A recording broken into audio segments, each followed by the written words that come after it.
Shalom, Barakatha Yahweh, Barakatha Yahawashi, Barakatha Yahawashi Yahawashi, Ba'ashem Rakah HaKodash. All praises to the Heavenly Father. His name is Yahweh. His Son's name is Yahawashi. Rakah HaKodash is the Holy Spirit. That's what comforts and guides us on all understanding. Peace and blessings to the elect, and double honors to our elders and apostles that rule well, putting forth a great example in the spirit of Yahweh Ba'ashem Yahawashi. They came back in the reincarnation because reincarnation is real, and they're known as Great Millstone. I want to do this video surrounded what happened over the weekend between ISUPK and IUIC as an example to the flock to stay humble and remember that Yahawashi could have destroyed all of Rome if he wanted to, and he didn't.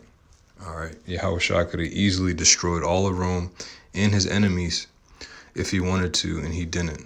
All right, there's no examples of Yahawashi out there preaching, all right, and getting into fights, and telling his men, his apostles and disciples to fight first or to be carnal. I want to get some scriptures, all right, of the mindset that we should continue to have as we lock in and stay by the mind wa'amak, which means in sincerity and truth. This is Matthew 26, verses 42 to 53.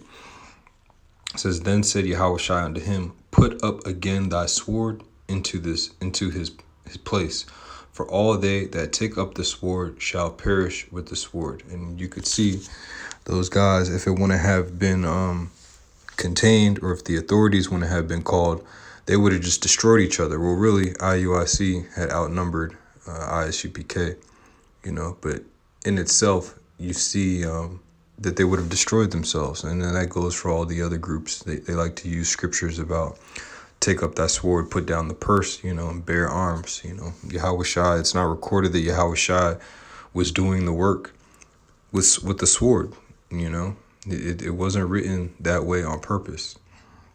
Verse 53, it says, Thinkest thou that I cannot now pray to my Father, and he shall presently give me more than 12 legions of angels? So 12 legions of angels is a lot of firepower. And Yahawashi had that on deck. He could have easily called to Yahweh and asked for that, and asked for Yahweh to give him the power to destroy Rome, to destroy all the wicked Israelites, and to conquer the earth. All right. But Yahawashi was humble. He was humble. And this is the mindset that we're supposed to have. When something goes left in the carnal sense, you keep it spiritual as much as you can. That's your best bet, is just to stay spiritual. And Yahawashi was a great example of that. I mean, he had all the angels at his command. And he could have destroyed all of Rome. And that's what he told his men. Look, I can get down if I want to. All right. But it's not time, because when it goes on in that scripture, it said that at the time of the prophecy need to be fulfilled. If he would have destroyed all of Rome and took over the earth, well, then he would have been destroyed. Remember, he needed to get captured. He had to get crucified so we get brought back to Yahweh.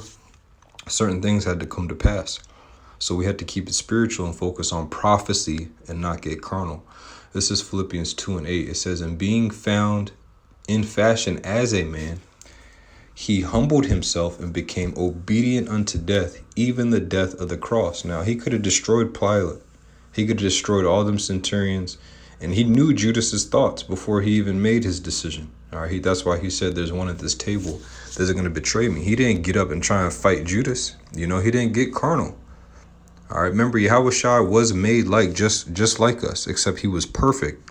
All right, and in his perfection, part of his perfection, his actions was what? Humbling himself. And that's one thing that we need to do if we're ever in a situation like we saw between ISUPK and IUIC. It's better to just humble yourself and move. It's you're not being a bitch. All right, because Captain Tazariak, when he was talking to they did some clubhouse talk or some stuff like that. And he said that, what are we supposed to just do nothing and get bitched?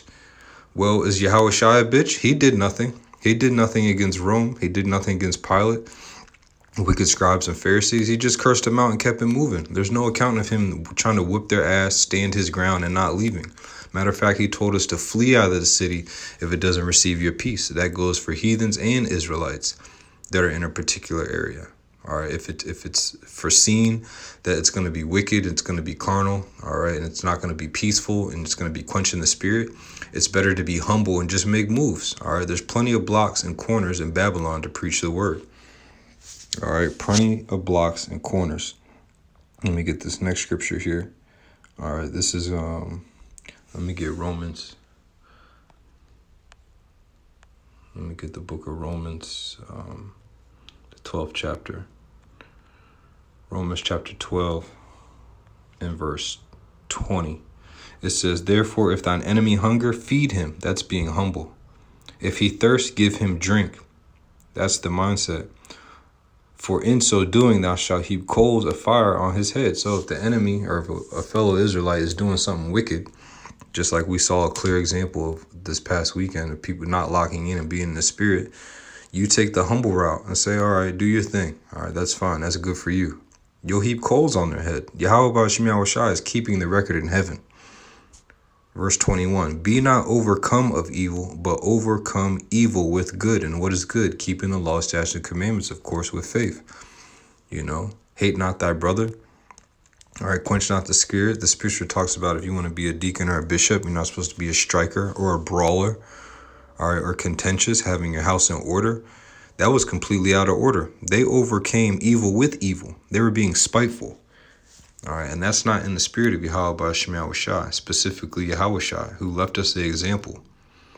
All right, I'll finish here. Matthew 4:1. Then when Yahawashi was led up of the spirit into the wilderness to be tempted of the devil, and when he had fasted 40 days and 40 nights, he was afterward hungered. So after his fast for 40 days, then Satan came and attacked him. And this is an example of how when you at your weakest moment, when you may not expect it, Satan might try and test you carnally, but you have to respond and act like Yahawashi.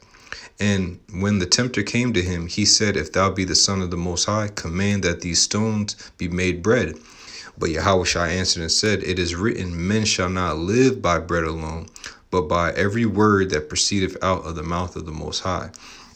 You see that? So that's going to be our reply. We got to keep it spiritual. Remember, again, Yahawashi could have destroyed all of Rome. He could have took all the kingdoms. When you finish reading here, he could have took all the kingdoms that Satan offered him.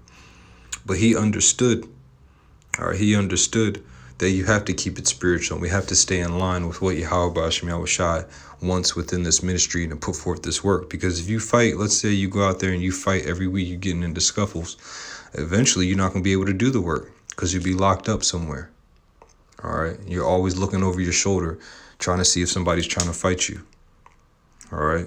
So these are just some examples of how to stay humble and what to do in case of those scenarios. All right. Because again, Yahawashi could have destroyed Rome, but he didn't.